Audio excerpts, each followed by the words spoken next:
Designer Hub。 今回のテーマはラスキンと環境問題についてです。はい。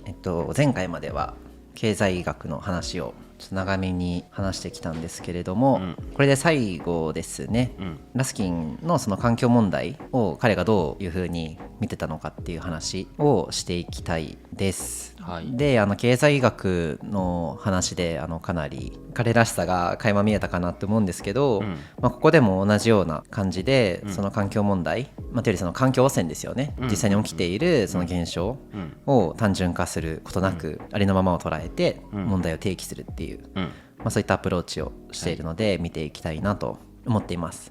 でそもそもこの時代にそれ言うのすごいなってまず思ってて、やっぱりそのヨーロッパ各国がどっちの国が強いんだっていうところで争ってる中で、いやこのままじゃちょっと環境まずくねみたいな、ある意味で空気読めてないような発言を彼はしてるんですけど、かなり先見の明があるというか、実際僕たちの時代になってようやくその環境問題みたいなものが人類共通の問題として出てきてるわけですけど、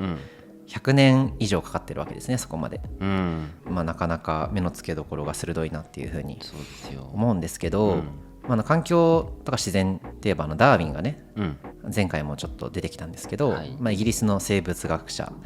として同じ時代に生きてるんですよ。ダーウィンって1809年生まれ、ジョン・ラスキンが1819年生まれなんで、同じような世代ですね。種の起源で有名な方ですけれども、彼も割とその神によるデザインされた自然みたいな、そういったものがキリスト教の価値観からベースにあったと思うんですよね、今までずっと。ただそれは実はそうではなくてっていう、生命がそれぞれ争っていてっていう、あれだよね、雑巾と腐ったチーズとあ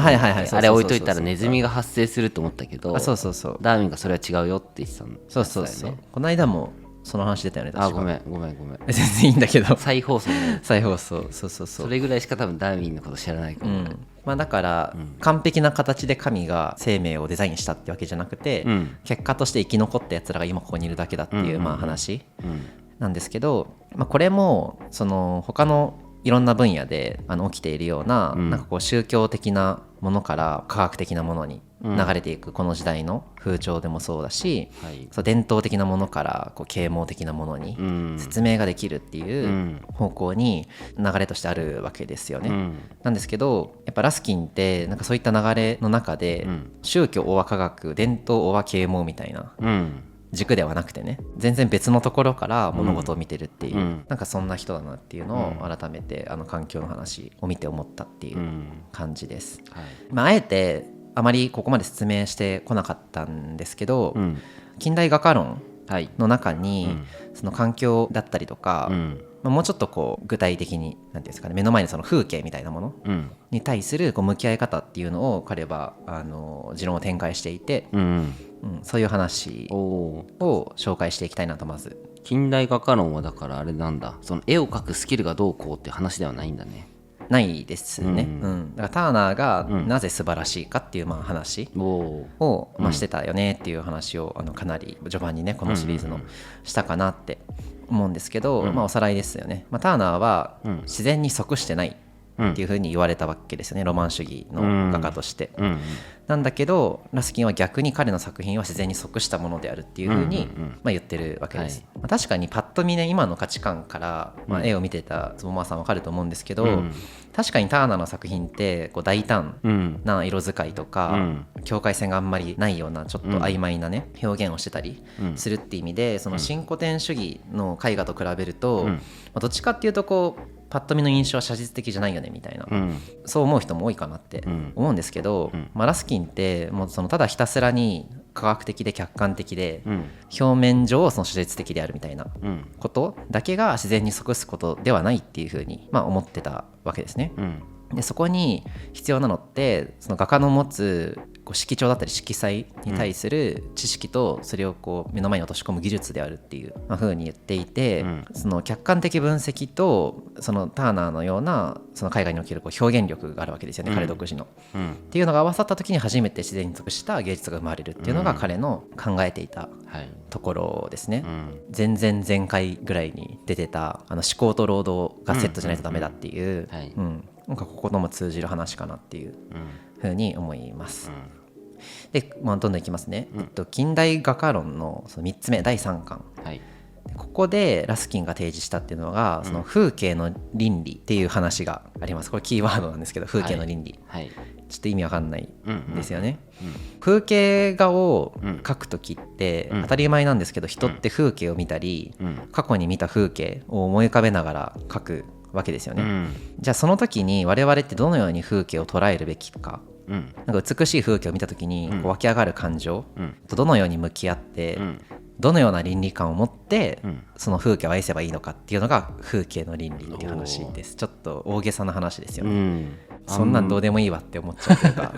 想像があんまりつかないかもね、これの。だから逆に言えば、正しく風景を消費しないとダメだよって話ですよね、風景の倫理が大事ってことは。でラスキン曰く、なんかそもそも風景に対する人々のこう関心っていうのは、最近生まれたものですよねっていう話があって、これもまた僕らが想像しにくい話なんですけど、古代ギリシャの人々だったりとか、あと近代以前のヨーロッパの人々っていうのは、その人間社会以外のことに、ほとんど関心がなかったっていうふうに彼は言っていて、いろいろ理由はあると思うんですけどね、目の前の生活が必死とか、そうだね、余裕がなかったからね、あると思うんですけど、彼がここで言ってるのはその宗教的なものと結びつけて話をしていて、確かにそのキリスト教が支配的になってからっていうのはそのなんか自然の神秘があるわけじゃないですか。美しい景色、夕日が綺麗みたいな、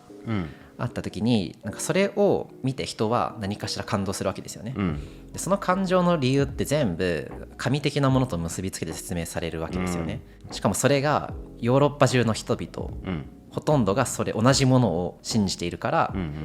ある風景を見た時に人の感情がこう揺れ動く、この理由が全部同じ理由になるんですよ。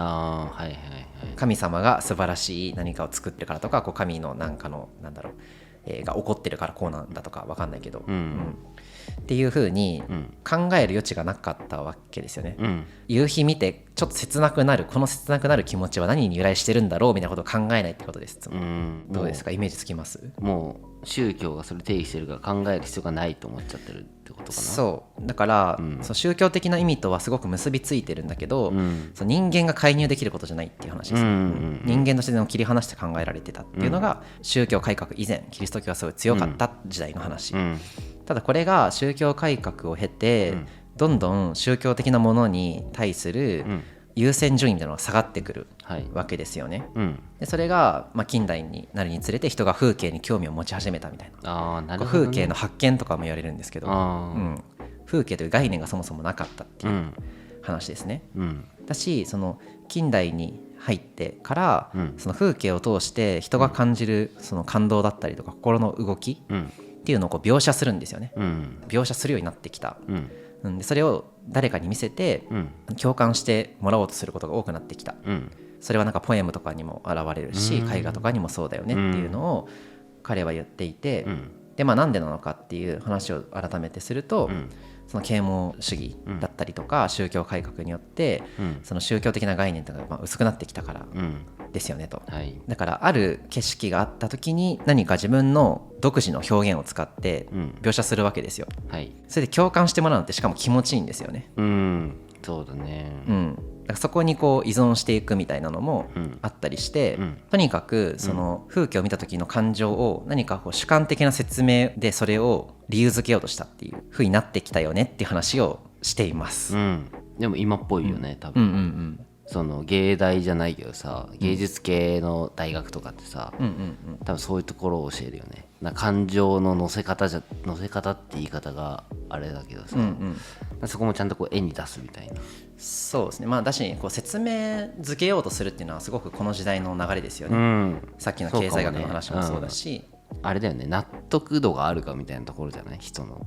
もともとその宗教的な強さがあって、うん、でそれはイコールこうだからっていうので行動できてたけど、うん、それがなくて自分の中でこう探すじゃないけど、自分の感情はこうだみたいな、うんうんうん、っていうのをまたこう誰かにね説明しないといけなかったり、説明しないといけないというか、なんか、論理的であって説明されるべきであるみたいな価値観がそもそもありますよね、その啓蒙主義の流れとして、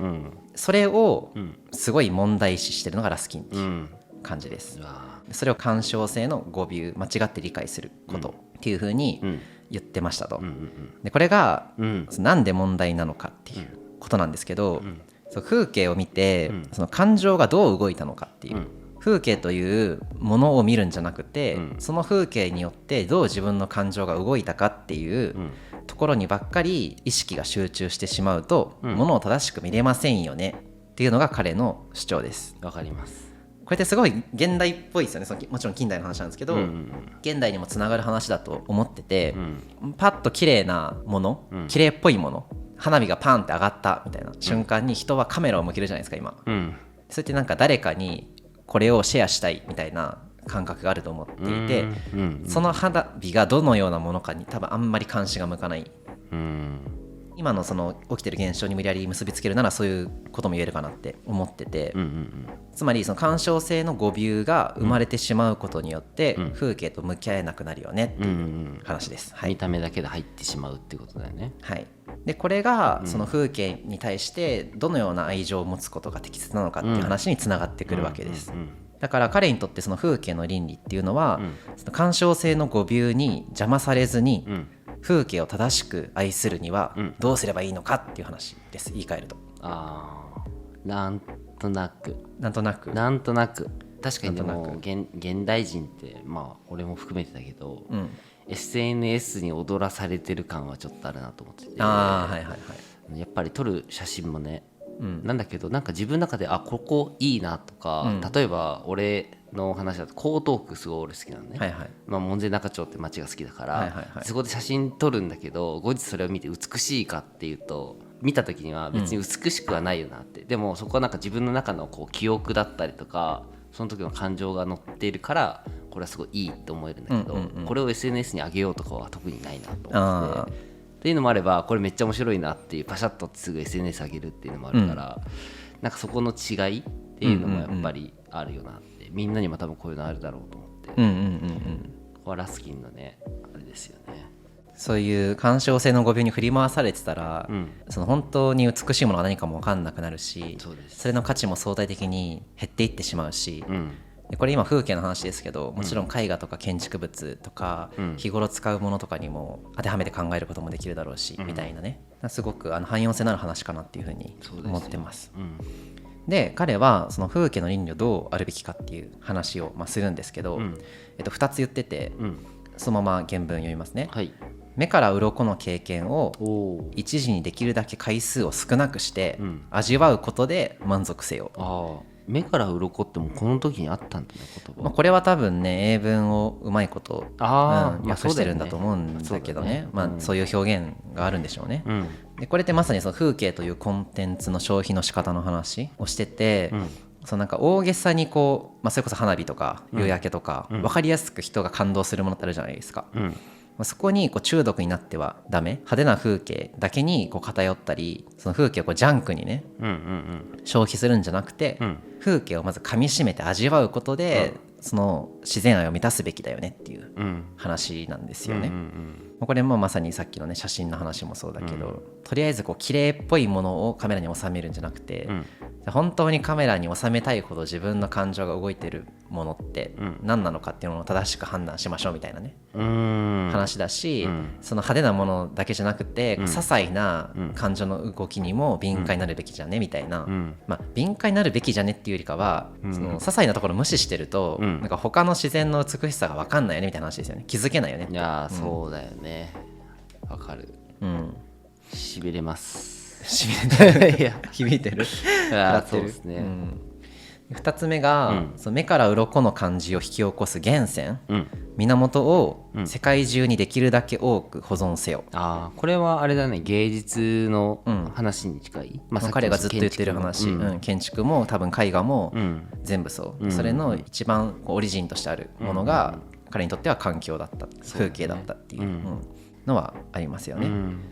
で特にこの2番目の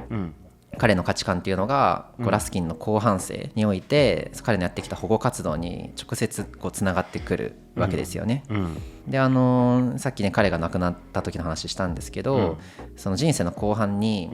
かなりこういった環境保護活動っていうのをやっていて、教会って昔10分の1税っていうのがあって、収入の10分の1を納めるみたいな教会に、ありましたね。そうだ、キリスト教がやっぱ大事なのって社会保障みたいなものの役割も一部になってたわけですね、教会が。そこにこう納めるっていう、そういった彼は別に教会にっていうわけじゃない、もちろん教会にも払ったかもしれないけど、その10分の1税みたいに自身のその収入から一定の割合をもう残しといて、でそれを積み立てて基金を作るんですよね。国家の不正より国家の蓄積となる基金っていうのを作って、英語でだからナショナルストアインステッドオブナショナルデッドっていうのを作りましたと。でこれが後にその聖ジョージギルドっていう名前に変わって、いろんな募金活動に発展していくわけなんですよね。で続けますけど、そのベネツィアの石のとこでちょっと触れてた修復みたいな、直したことにするみたいなことに対する問題あったじゃないですか。あれをすごい批判していて、古建築物保護協会っていうのを作ったりもしてます。ここの名誉事務局長になったのがウィリアム・モリス。ここでまた出てくるんですね。もう常にねいろいろ出てきます、この人は。すごく深く関わってるんですよ、だから。だし彼の活動にももちろん影響しているっていう。で現代にまだある活動ですけど、ナショナルトラストって聞いたことあります？ナショナルトラスト運動っていうのがあって、知らないかも。これなんか身近な自然環境をその国とかその公のものが買うんじゃなくて、市民が買い取ることでそれを保護しましょうっていう、コントロール下に、コントロール下に置くっていうのはちょっとね表現としてあれかもしれないけど、保護しましょうっていうのがあって、割と身近で、日本でもあれですね、トトロの森とか聞いたことないですか？ああいうのもナショナルトラスト運動です。なるほど、理解。でこれは、1895年ですね、彼が亡くなる直前でもないか、5年前ぐらいに、ナショナルトラストという基金が設立されて、そこから始まってるんですけど、イギリス人が3人集まってやったことで、ここにジョン・ラスキンの活動っていうのはかなり大きな影響を与えてるっていう風に、さっきの聖ジョージギルドの影響を彼ら3人は受けているっていう風に言われてます。だし、あとその対の住処となったコニストン湖ってさっき説明ちょっとしたんですけど、お家の近くですよね。この辺の環境保護活動もナショナルトラストとして彼はそう行っていて、やっぱねすごい綺麗な湖なんで、いつか行ってみたいなっていうふうには思うんですけど、いろいろしてるんですよ。シェフィールドっていうイングランド中部にある都市の美術館を作ったりとか、オックスフォードにラスキンアートコレクションを設立したりとか。そうなんだ。そうまだあんの？どうなんだろう、あるのかな。多分そういうものは残ってると思いますけどね、どっかにね。あとなんかロンドン郊外のなんか小さな村の泉をきれいにして村を整備するみたいなこととか、なんかオックスフォード近くの限界集落までの道を改修するみたいな。でこういう活動にウィリアム・モリスをはじめとするジョン・ラスキンを慕う人たちが駆り出されるんですよ。でこれってさっきの経済活動の話で言うと、オペラなんですよ。そうだよね。レイバーじゃなくて。そうだよね。ぶっちゃけこれだってボランティアでもやりたいってなるんだよね。そう、だからやっぱりね、彼の弟子たちっていうのはもう体で学んでるっていう、こういうものの良さ、必要性みたいなものをね教えるのうまいですよね、マジで。多分この人、教育者としてすごく優秀な人なんだろうなって思いますね。丁寧だよね、一人一人に。すごい丁寧。やっぱ人を見てる、その生徒として優秀な生徒、普通な生徒、全然できない生徒みたいな分離してないみたいなね、面白いですよね。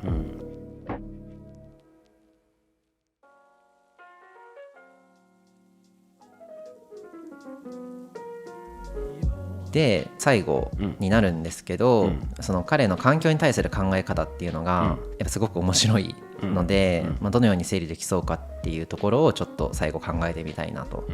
思っております。はい、でここで紹介したいのが、ディープエコロジーっていう考え方ですね。現代いろんなところで今話題になってる考え方としてあるかなっていうふうに思うんですけど、ラスキンの時代にあったわけじゃないです。ただなんかそのラスキンの言ってることと一見一緒に考えられてしまいそうなところがあるので、ちょっと違うよっていう話も含めてできればなと思ってるんですけど、これノルウェーの哲学者アルネ・ネスっていう人がいるんですけど、そのネスさんが提唱した考えで、最近までご存命だったんですよ。2009年に亡くなられてるんですけど、1912年生まれ、20世紀の方ですね。でこれがなんかまた面白いなと思ったのが、ちょっとまたねこの後感想戦で話せれば面白いんですけど、このネスさんは、ガンディに影響を受けてるんですよ。でガンディはジョン・ラスキンに影響を受けてるんですよ、みたいなね。っていう意味ではつながってるんですけど、ただちょっとジョン・ラスキンの言ってることとは違うよっていう。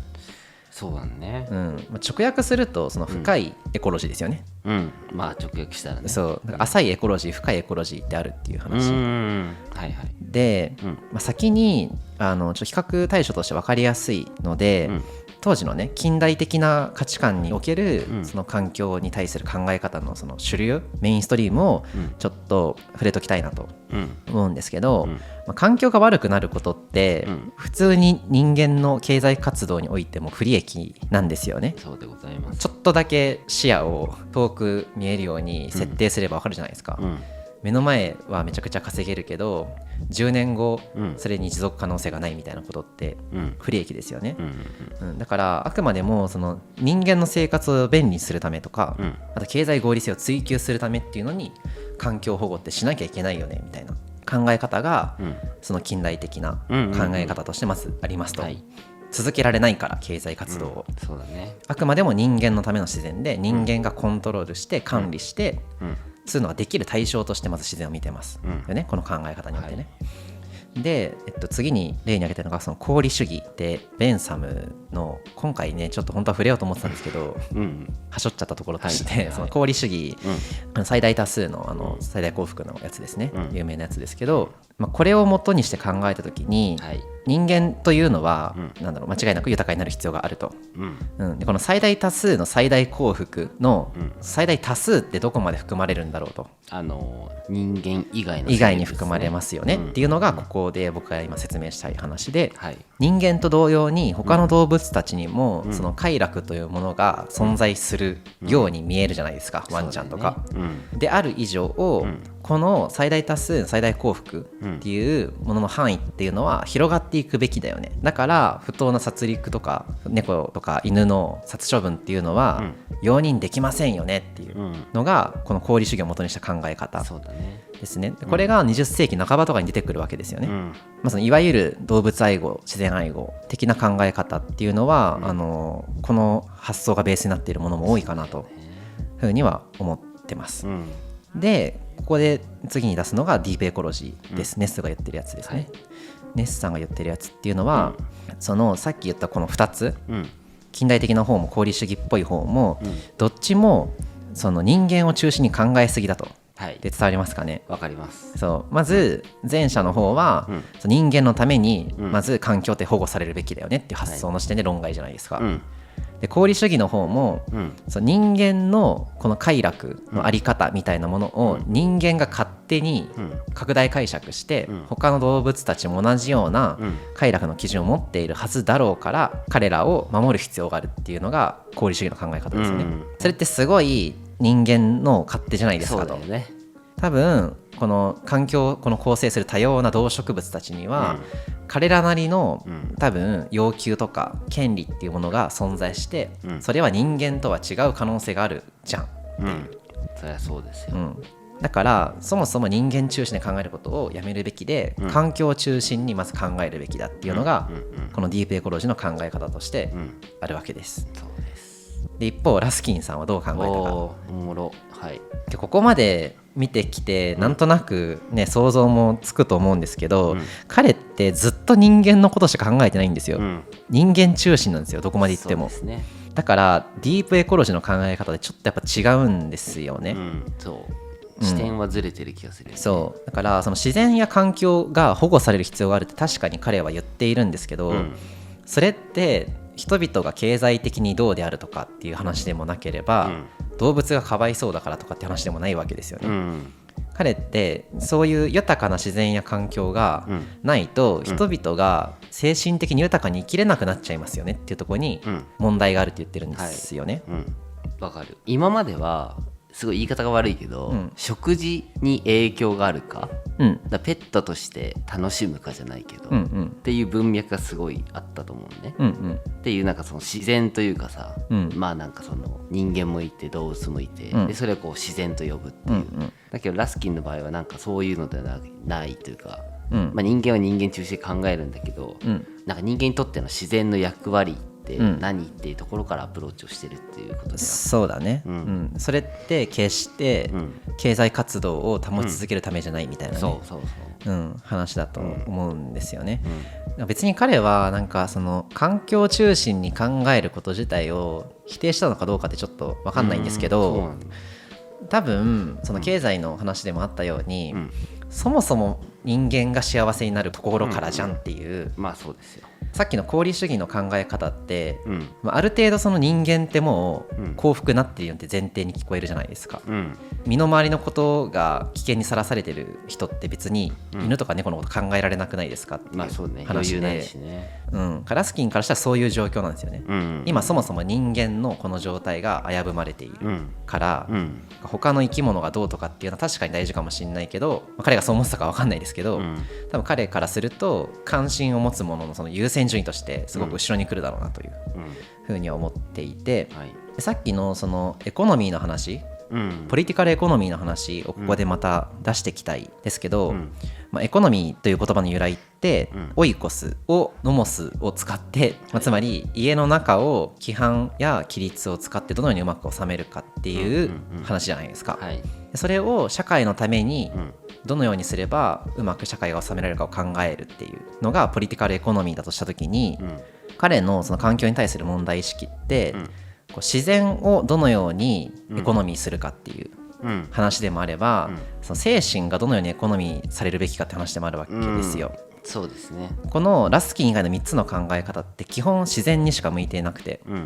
こう精神みたいなものってあんまり意識されてないじゃないですか。そうだね。やっぱこう物理的なものに対しての何っていうのがずっとこうあったよね、だからこうお金がとかさ、権利が報酬がみたいなところがなんかメインになりがちだけど、っていうよりはなんかその感情のところだったりとか、自分のなんか行動指針っていうのかな、なんかこういうのがあってそれを判断してこうするみたいな、なんか精神というか思考というか、そこへのアプローチはすごい多いよなって改めて思う。本当にその通りで、なんだろうな、なんかすごい捉え方面白いですよねこの人のね、なんか視点が面白いね、だから本当に多分エコノミーっていう文脈においては全部一緒なんですよ彼の中で、そうだね。そのポリティカルエコノミーは社会のエコノミーであって、でこの環境問題っていうのは、やっぱ自然のエコノミーでもあるし、精神のエコノミーでもあるっていう、なんかそういう話かなって、めちゃくちゃ、ユニークな発想だなと、他の、ね、3つの考え方比較して、何が正しいとか置いといてね、っていうふうに、思ってます、なんか本当に極めて人間主義的な考え方、そうだね、本当の意味でみたいな、ガチの人間主義者だなっていう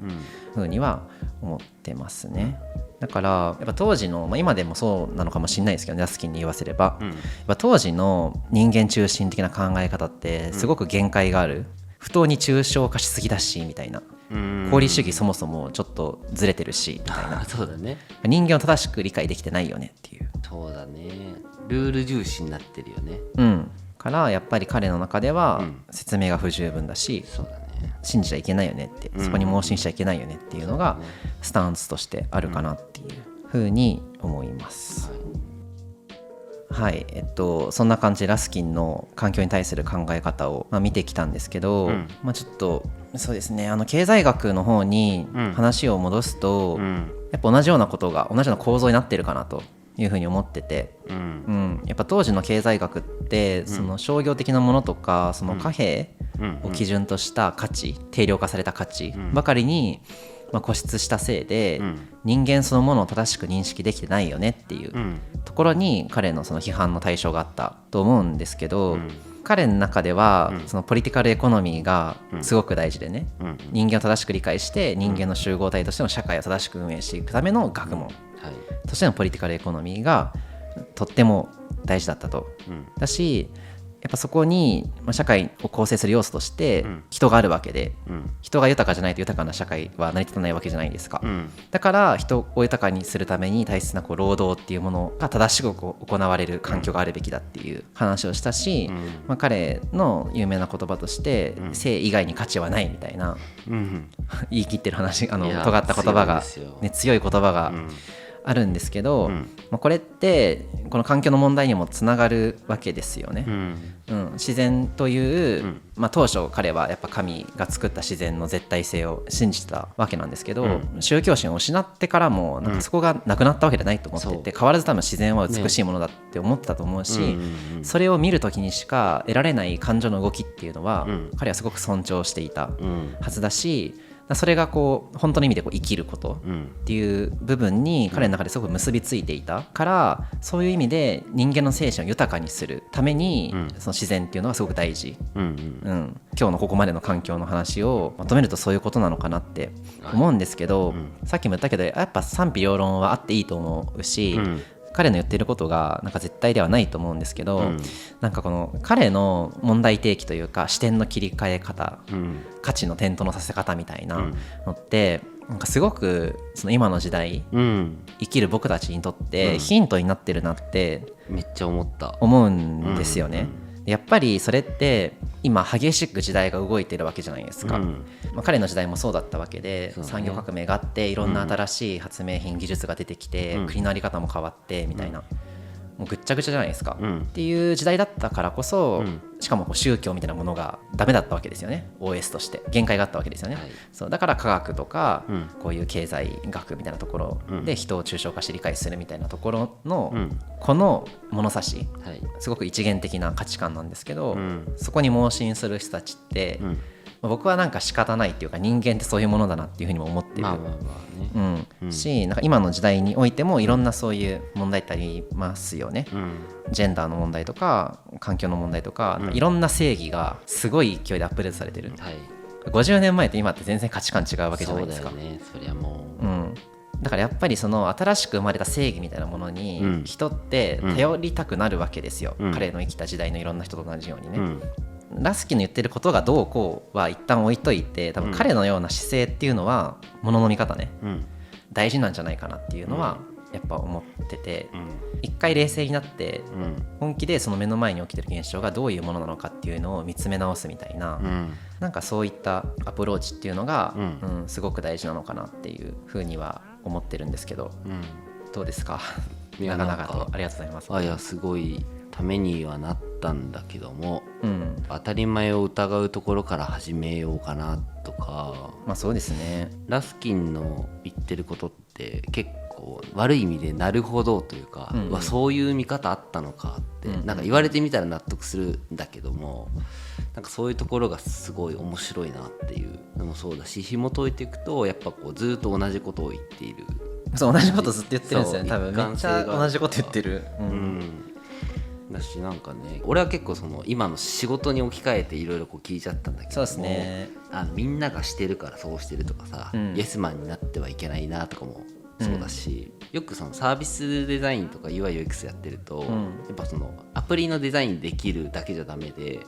どのジャンルでどういう仕事してるかとか、ってなったらやっぱそこに対して話せないと、話せないといけないってわけじゃないけど、知識がないとある程度ね、そう、アプリも作れないと思うので、って考えると、そのラスキンレベルにはならないんだけど、デザイン以外のスキルってめちゃめちゃ必要だと思うね。そうだね。お勉強するスキルもそうだし、そのドメインに対してのスキルもそうだし、社会を正しく知覚するために必要ってことですよね。リベラルアーツか、だからそれがそうだ、まさに教養リベラルアーツだと思うんだけど、なんかその辺をもうちょっと頑張って自分もスキルを上げて、もっといろんな人と向き合ってやれば、今の時代のジョン・ラスキンになれるのではっていうのをちょっと思って今の時代のジョン・ラスキンねいやもう間に合わないけど、いやでもねこういう見方する人はもう少しいた方が、その多様性の観点からもそうだよねいいんじゃないかなとは思うけど、まあでもこういう人生まれてこないよね多分今の教育の形だとね。まあたまにねいるけど、毛嫌いされちゃうというかさ、わかんない、まあ、思想っていうのはその行動力、やっぱ批判ってそもそもさむずいじゃない、今の時代というか批判まあ、彼のしたことってそういう意味では批評ですよね。そうだね。批評を通してひたすら自分の価値観とか大切なことを伝えようとした。そう多分ねみんなそうだと思うんだけど、やりたいことはね、あなたの意見は間違ってるっていうのをしたいんじゃなくて、自分はこう思っているんだよって、そこの多分伝える力が今の人ってさ、前よりはできるようになったけど、まあ、言いづらいというかさ、まあね、攻撃することが目的になっちゃったりもするしね。まずは共感っていう世界だからさ。そうですね、まあ、それ嫌だなってこの間も僕ねイベント行ってめちゃめちゃ思いましたね。イベントに行って思って、まあ、とりあえずあれかな、その続きは感想戦でしますかねはい、では次回がラストで感想戦をしましょうか。はい、ではありがとうございました。ありがとうございました。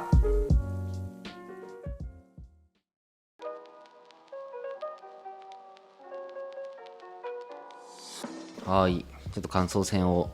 別で撮ろうとしたんですが、ちょっと編集の都合上このまま話しちゃうといいかなと思ってやってますが、どうですかラスキンは。どうでしたか。ちょっと初めてのちょっと長めのね。そうだね。前回はだから6回でやってる。7回ぐらいかな。いやいや6回ですよ。本当？何か。あれ違ったっけ。7回じゃない。だっていずれにせよボリュームでかかったっすね。まあね、どちらにせよね。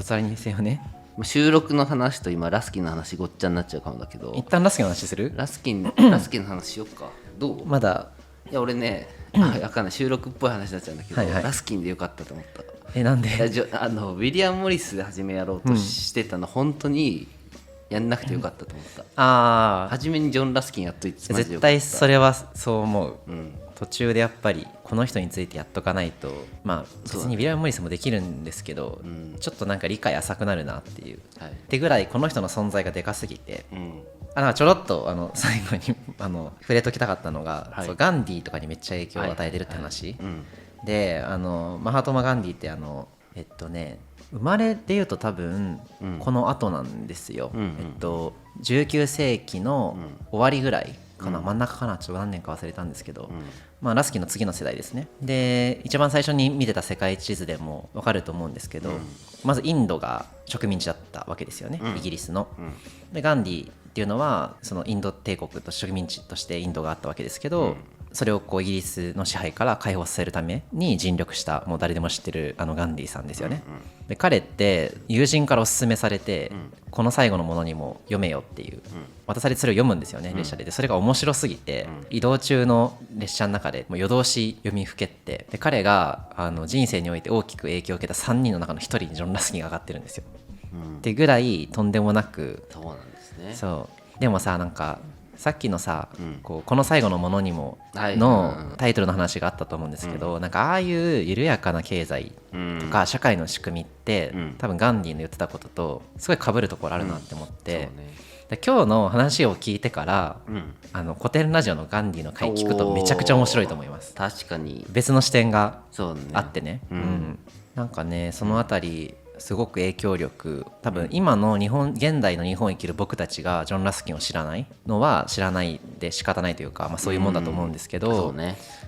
ぱ当時生きた人たちにとってはもっと多分著名人だったんだろうなっていうのは思う。まあ、そういう人っていっぱいいるじゃないですか、当時有名だけど今には残ってないみたいなね、歴史の教科書に載ってないっていう、なんかその辺も面白くて、夏目漱石いるじゃないですか、彼の三四郎の中にもラスキン出てくるんですよね。あれビビりましたね。そうラスキンが出てくるっていうか、ラスキンを読みましたかっていうセリフがいやかっこいいですよね。そうあるんですけど、お前はちゃんと知識を得ているのかっていうことを言いたかったんですよ。いやね、どうなんだろう、僕三四郎読んでないからちょっと何とも言えないんですけど、だからそういう表現で使うよね、だからラスキンの名前を使うって場面で、とは思いますけどね、なんかそういう意味でも僕が最初調べ始めた時にはね想像もしてなかったぐらい影響力持ってる人だなっていうのはびっくりしましたね。まずだしやっぱ彼がその続けて人生を通してね、言ってたその見ることの大切さ、これって義務教育では学べないなっていうのが割と僕の中ではいやそうですね、すごく残ってて、僕はこうやって調べるから彼の言ってることをなるほどって分かるんですけど、なんかこの価値観ってやっぱ学べないんですよ、義務教育上では。もちろんですと思う。でなんでかっていうとやっぱ正解があるわけじゃないですか、基本ね。しかもそれもすごくなんていうのかな、単純化されたってあれだけど、なんだ絶対 1+1 は2なのはそうなんですけど、まだ習ってない漢字を書いたら×になるとかさ、なんかあるじゃないですか、そういう小学校の教師のテストの採点の仕方がおかしいみたいなね、ツイートがたまにバズったりしますけど、なんかああいう割と機械的なね正解みたいなものしか、1+1 は2みたいな正解しかやっぱり教わらない、そうじゃない教育も今の現場であると思うんですけど、なんかこれって正解かどうかの基準がめっちゃ曖昧だからだと思ってて、点数にならないんですよね。これってすごく身体的ですごく感覚的な捉え方じゃないですか。だからラスキンは一人一人に合わせて指導したんだろうし、みたいなね。結局その当時ラスキンが批判してたような教育のシステムっていうのがやっぱり便利だから現代でも続いてるわけですよ、当たり前に。その中で物を正しく見るってどういうことなんだろうみたいな、そのための訓練としてのデッサンみたいな、今のね芸大の、予備校とかでどういうふうに教えてるのかって僕知らないから、確かにね、そうちょっと気になるね。けどね、なんか少しでもさ受験に受かるためじゃなくて物を正しく見るための練習だって思ってやれたらさ、もっと意欲的にできると思いません？それこそオペラっぽくさ、レイバーじゃんあれ全員みたいな。そりゃそうですよね。分かんない、楽しくやってる人もいっぱいいるだろうから受かるためですからね。そうだから苦しい話をやっぱ僕は聞くからさ、周りから、っていうふうには思うんですよね。わかる。でちょっと言いたかったことあるし、このまま続けていいよ言っちゃってもいいですか？いいですよ。なんかその最後の方で言ったと思うんですけど、やっぱり現代いろんなね正義とか価値観っていうのが乱立してるからそこにすがりたくなるよねみたいな、ってあると思うんですけど、なんか正義が新しく出てくるっていうのと同時に、その新たな分野とか領域が出てきてる、インターネットビジネスなんてなかったわけでこの時代には。そこでの正解ってじゃあなんだろうみたいなのってやり直しですよね。この資本主義経済、すごい古典的な資本主義経済における正解ってなんだろうっていうのが、なんかある程度こうジョン・ラスキンの時代からねいろいろ試されてきて、それがなんか実はこうなんじゃないかみたいな、もうちょっとこうそれこそラスキンっぽいような意見を言う人も今では増えているかもしれないけど、なんか分野をちょっと変えただけでそれが一気に失われる人間性みたいなものが、なんかそれってなんか人気商売の話とか、なんかそれこそ推しの子とかさ僕見てるからやっぱいろいろ考えさせられるけど、それこそあれですよね、テラスハウスでね亡くなっちゃったりとか、なんかあそこってね、なんか他の現場では担保できてるような人間性も、ああいう風に領域とか分野が変わった瞬間に一気に無視されるみたいな、盲目的に全然人間を大切にしない価値観が信じられるみたいな、なんかすごい繰り返しちゃってるなっていう、コスパ悪いなっていう風に僕からはやっぱ見えていて、僕がそれこそノートとかでもちょいちょい言ってるような、なんかこうシリコンバレー式のねエコシステムとかこういうフレームワークに乗っけた経済活動、でそこに乗っかってる僕らのものづくりみたいなものに対しても僕は同じように思うし、なんか本当いろんなところでこれってあると思うんですけどね、YouTuber ってじゃあどうあるべきなんだろうとかねYouTuber までYouTuber まであると思うんですよねやっぱり。そうか、だってテレビでは流せないような、そういうことね。確かにそれは分かります。倫理的に許されるのかどうか怪しいようなことも YouTube ではいいわけですよとか、テレビとラジオの違いもありますからね。そうあるんですよね、でそれがなんか分かりやすい正解があるとやっぱそこにすがりたくなるのが人間だしっていう。なるほど、分かった。ちょっとね現代と照らし合わせると、やっぱりねすごい考えさせられるというか、現代にラスキンがね蘇ったらと思うとちょっとねより絶望しちゃうんじゃないかなって。彼が多分もうちょっと希望を持って死んでいったと僕は信じたいんですけど、ちょっと悲しくなるような時代なのかもしれないなとは思いますけどね。とにかくヒントだらけだなって感じです。彼が言ってることはねすごい良かった。めっちゃ勉強になったし、一発目にやるにしてはちょっと難しかったなって僕も激重だったけどちょっと重かったよね。レオくんが大体いろんな本を読んでまとめてくれたのですごい僕は助かったいや本もレオくんがメインで喋ればいいやと思って、本当に助かりましたけど、最高でございましたよ。次回はウィリアム・モリスかな今のところ。今のところね、本当はウィリアム・モリス、この後に続くウィリアム・モリスの活動と、日本の民芸の柳さん、柳宗悦宗義、2人を合わせて比較してね。なるほどね。それやってバウハウスみたいな感じ、っていうのを考えてたんですけど、今日やってみて思ったのは、やっぱ分けないと無理だなっていうのは思っちゃった。分かんない、ジョン・ラスキンよりもただウィリアム・モリスの方がいろいろ残ってるから書籍がね、それこそもう絶望的だったんですよ。Kindle 系の Kindle になってるものがほとんどなくて、ジョン・ラスキンって全部紙、全部とは言わないけど紙がほとんど。そうだよね、めちゃめちゃ買ってきたよね。そう、検索できないみたいなね、ページ飛ばせないみたいな、効率悪かったし、持ち運べないしみたいなのは割と苦しめられたんですけど、だからウィリアム・モリスどうなるか分かんないけど、いずれにせよちょっと別でやんないとかなみたいなのはなんとなく思ってます。今回はね、僕割とワンマンでやってたんだけど、次回からはちょっとチームプレーでやりたいなとは思ってますので、やりたいですよね。そうだよね。いろいろ課題も見つかったと思うので、そうだね、改善してね、そうだね、いい番組にしていきたいですけど。そうだね。今ハイカードでやってるし、ハイカードだけどね、別にそこ関係なしにいろいろさ、集まってやって大きくして、そうだね、ゲストがいてもいいし、息抜き会があってもいいし、とりあえずバウハウスまでは一旦やっちゃいたいけどね。そうだねあとなんか、そう言い残したこといやいっぱいあるかもしれないけど、ジョン・ラスキンみんな一旦知ってほしいのはあるね。なんかデザイナーに限らずっていうことだけど、僕はあとアダム・スミスはそれはね、なんかどっちがいいってわけではないと思うんだけど、なんかこの歴史をたどった時にやっぱりで、結構俺もジョン・ラスキンのその衝撃を受けつつ営業されそうって今思ってるから、いや本当に僕もずっとジョン・ラスキンこの数ヶ月触れてたから、どんどん思考がジョン・ラスキンに寄っちゃって怖いと思っちゃうそうだよね。そうだからなんか結構いろんなヒントは得られそうで、こういう共通言語を持っている人が増えると、なんかもっといいデザインカルチャーができるとかさ、世界がもうちょっとね優しくなるとかはありそうだなと。そういう社会にね近づくことを僕も祈ってますけどね。あとあれ、いつか収益を得られるような有益なためになるラジオにしたいです。いやそれはそうですね、そうです。ためになるものをね、少なくともね本気でやっていきたいですね。本気でやりたいし、いやハイカードハブのあれから考えたら、だってもう3年目に入るんじゃない？そうだね、俺が入った時と同時にそう入りますよ。だから休みではあるけど、結構長いものじゃない、一応続いてますね。だからこれはずっと残していきたいから、目標は収益化とベイ FM とかでチャンネル持つとか、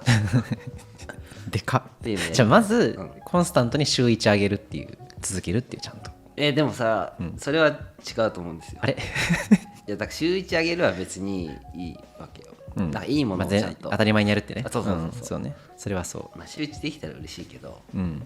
いややりますよ。だからもうなんなら週2やりたいからね。そうね。じゃないとバウハウスを年内に終わらすことが不可能です、このままじゃ。そうだからなんかバウハウスまでで俺今年そうだね、今年はバウハウスまでやりますぐらいの感じで考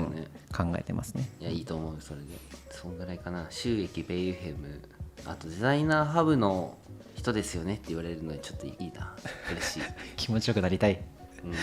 そういういいですね、モテにつながる認知獲得をしていきたいです。という感じで、このラジオではクリエイティブの質問に関する質問やデザイナー並びハイカードがやっているので、僕らハイカードでこういうこと知りたいなど一応お便りを募集しています。宛先はコンタクト@ハイカード.studio、ハイカードは HICARD です。長いエピソードがずっと続いてたんですが、お別れの時間です。ついに。次はウィリアム・モリスでも言っちゃっていいんですよね。ウィリアム・モリスでやります。絶対やります、はい、絶対やります。はい。っていう感じで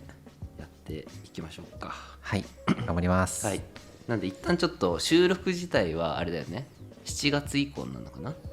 レオ君が帰ってきてからやりましょうか。なんでそれまでちょっとまああれか、チームどうしていくとか、まあいろいろこう資料を集めるというか、っていうのをやっていきましょう。勉強ね、頑張ります。はい、こんな感じでじゃあ終わります。はい。デザイナーハブ鈴木雅人と北川亮でした。ありがとうございました。ありがとうございました。